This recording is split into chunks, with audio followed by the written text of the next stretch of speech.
Hey, DeVante. Obviously, this is you guys' first COVID situation since the regular season started. How much have things changed for you today, and how concerned are you about traveling with a potential COVID outbreak? You know, with that going on, yes, a lot of changes to the schedule. We couldn't really come inside the building today, but we just had to, just couldn't, be in the building at all really. And it's something you just got to adjust to, and it's something we've done pretty well.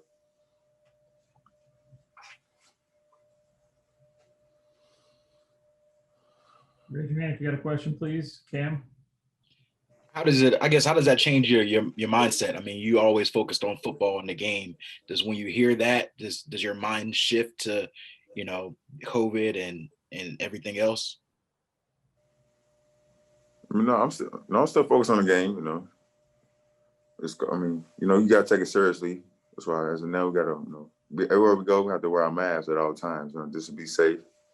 And it's something we take that seriously. But I'm still focused on the game, though. Omar?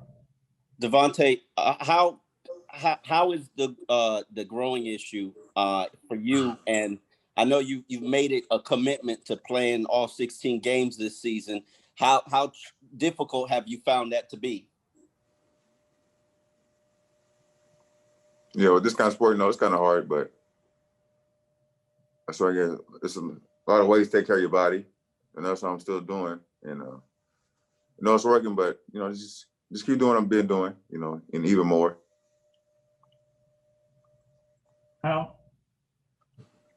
DeVante, we haven't had a chance to talk to you since the game last weekend. I wanted to ask you about catching to his first NFL touchdown pass, as well as just your general thoughts on the progress that he's making in leading your team.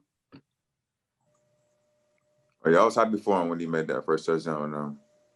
It's all about him. I'm the quarterback coming in, and I'm happy for him, and he's going to continue to grow. We'll take one more, Cam. Hey, DeVante, we've talked to a couple of the receivers this week, and they talked about sort of the timing with Tua, and that some of you guys were staying after practice a little longer to get that down. Where do you guys feel as far as that comfort, and how do you guys, speed that up while you're in the middle of playing games? Yeah, no, he said we got that timing down after practice, so coming to the game, the timing it's going to be there, and then we just got to execute. That's the biggest thing. First, I just want to say every time I see you, Mike, your hair looks blonder and blonder. I appreciate that. The South Florida sun really does me some good stuff.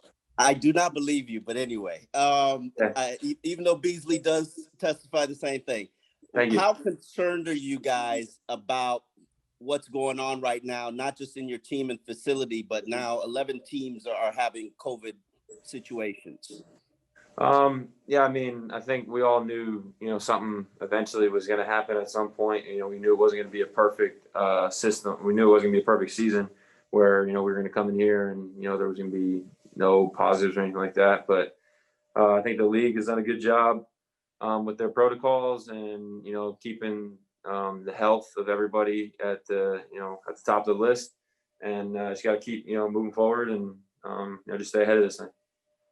Steve?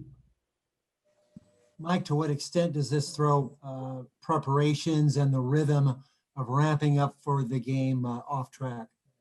Not very much. Obviously, just a change of schedule and bumping stuff back and, some restrictions and things like that. But for the most part, we were able to, accomplish everything we, wanted to in practice and meetings and all that kind of stuff. And we've met through Zoom before, so there was nothing new for us or anything like that. So I think, the entire organization did a good job adapting.